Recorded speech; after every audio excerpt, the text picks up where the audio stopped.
In recent videos, we've done a lot of work on Pearl's roof, both on the inside and from the top on the outside.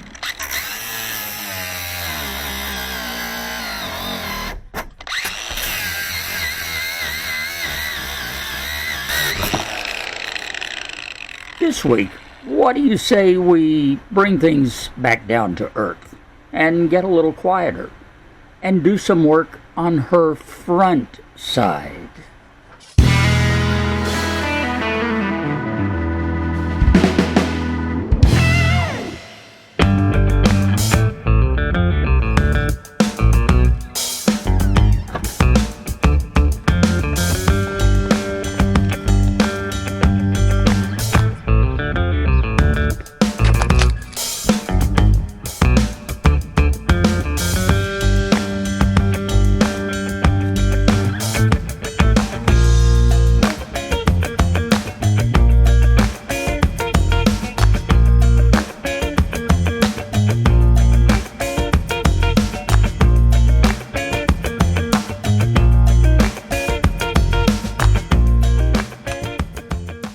Hi Nomies, and welcome back to the MT and me. We haven't been here at the front of Pearl in quite a while, so I thought we'd come back today for just a little, probably a little short video. Although I know I've said that before and we end up with 38 minutes, so we'll see. Anyway, my plans are to try and finish getting the fan belts, the accessory belts, fixed up here on the front of Pearl's engine. So let me do a little refresher course for you here. We have 3 belts. They all go around the crankshaft, of course, in the bottom. That's the driving force. One goes around the alternator. It also will go around a large pulley that's not here. That's part of the fan assembly that drives the fuel pump, the water pump right here. So we'll get that pulley in a little bit and put it in place. And when we do that and get it put on and get the fan put on, then we can tighten up the alternator here, which is just on a slide. Take up the slack, we'll get it snug, tighten those bolts down, we're in good shape. The second belt here, the only one that is actually installed, goes to the air conditioner compressor. It is in place. It is around this idler pulley, and it is snugged up. I think we're in good shape on that one. Tension should be about right. Might get a little bit tighter. We'll see. And then the third one is the short belt at the bottom.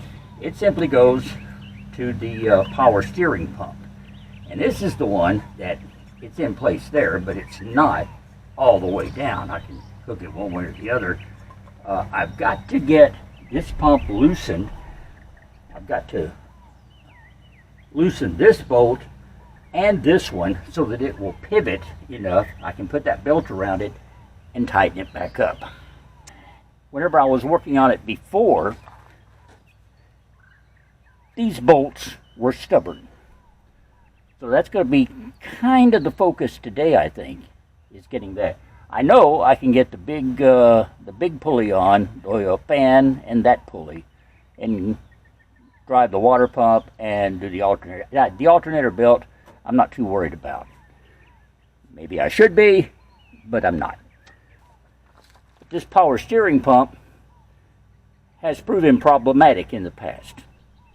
So I'm going to get an assortment of tools, sockets, wrenches, and pry bars, and probably a hammer and some solvent, and see what we can do about it.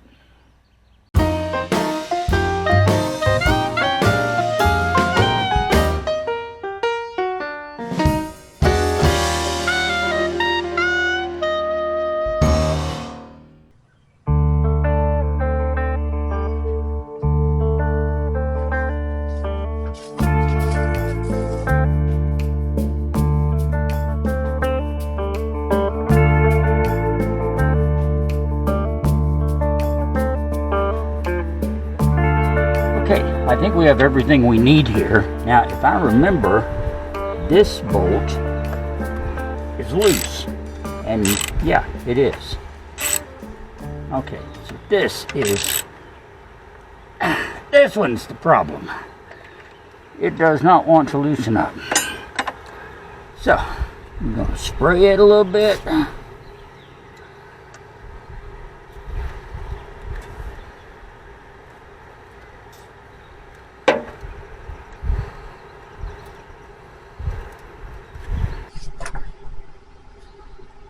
That's what you call a little bit. Yeah. Try a little gentle persuasion on it.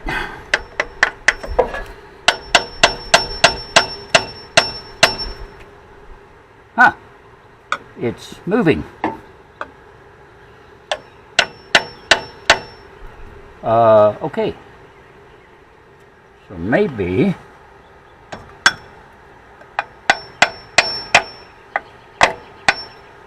I don't have anything to tap on down there. Well, let's see. If we can get it loose. See if the hammer drill will do anything. They're going the right way. Yeah.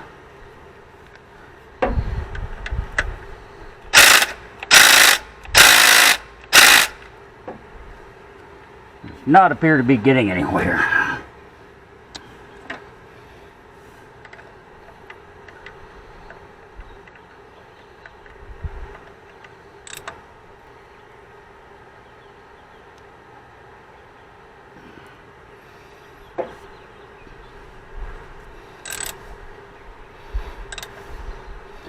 I need a little more leverage, I think.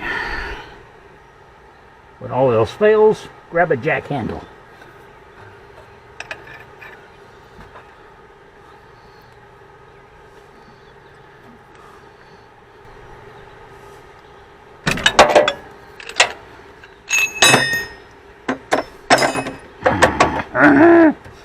Okay. See if we did any good here.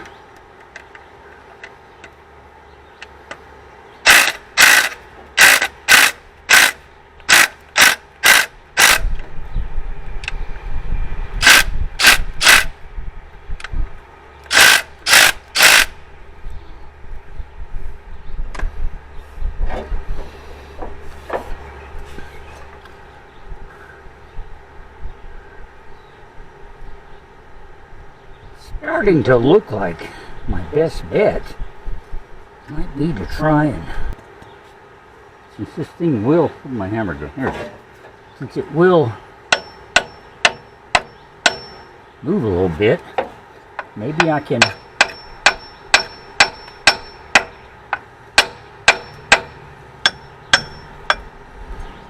get the leverage.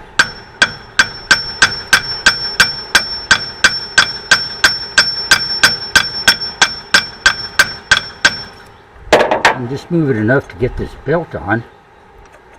Let's see.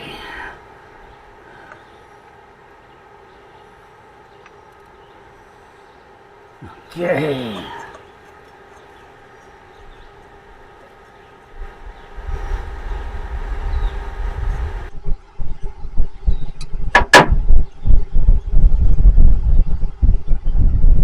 Getting very close.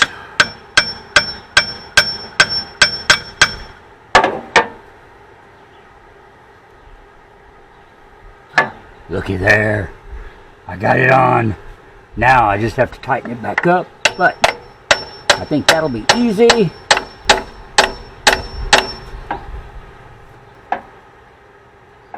Okay, now let's tighten the pivot bolt back up.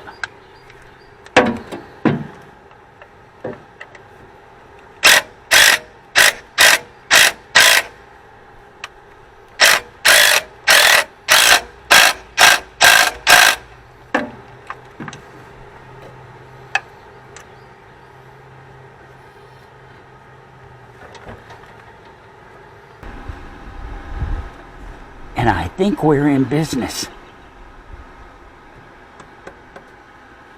All right.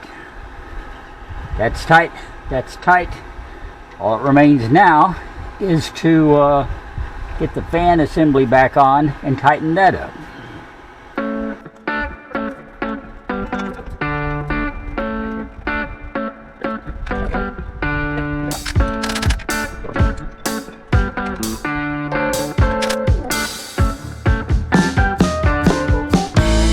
Always a good sign when you get two in and the other two line up. Hopefully that means you're in pretty good shape.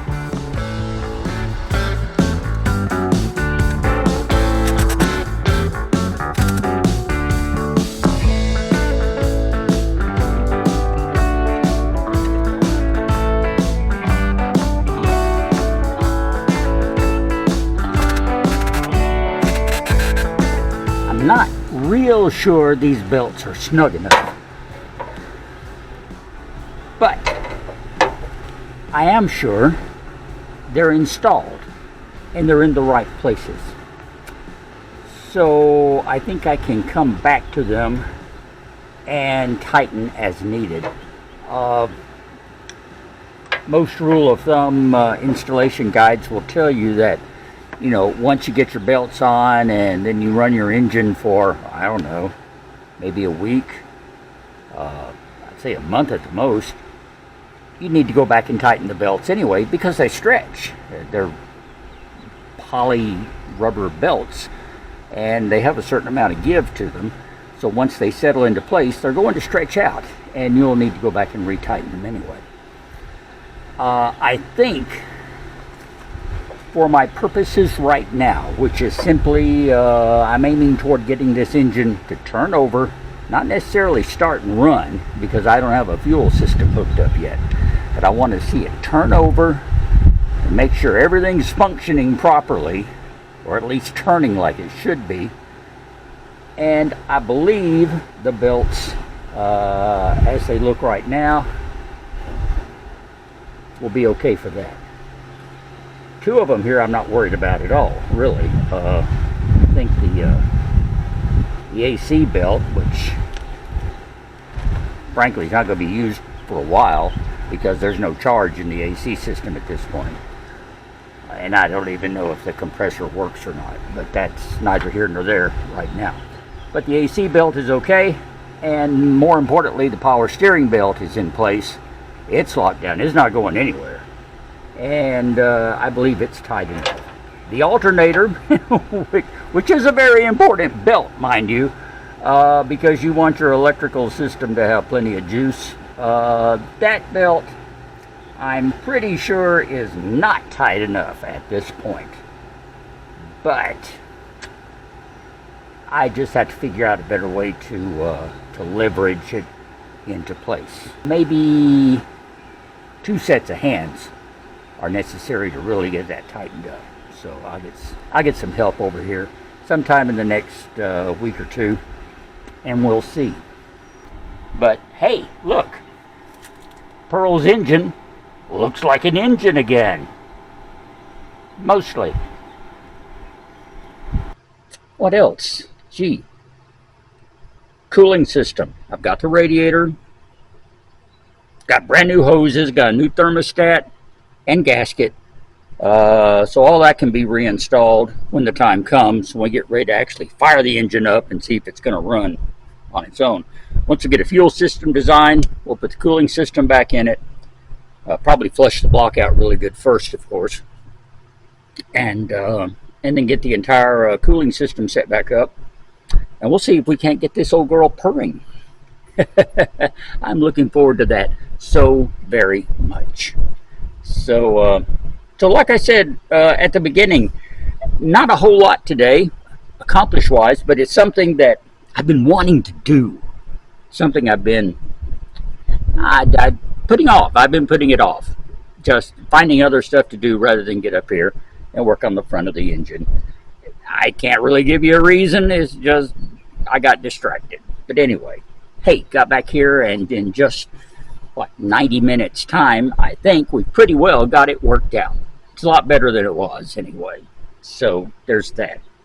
And hopefully we can now progress onward with some of these other projects. And I still like to get this motor running I'm saying this summer, this fall, let's just say as soon as possible. Because I will feel a real sense of accomplishment when I hear this baby fire up and start roaring to go.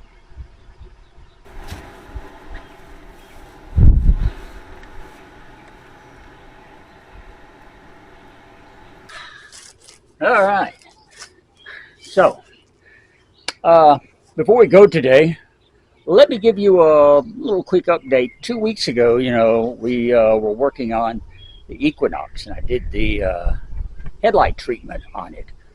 I just want you to know it really made a difference. I got a couple of photographs here, some before and after shots I want to share with you right now.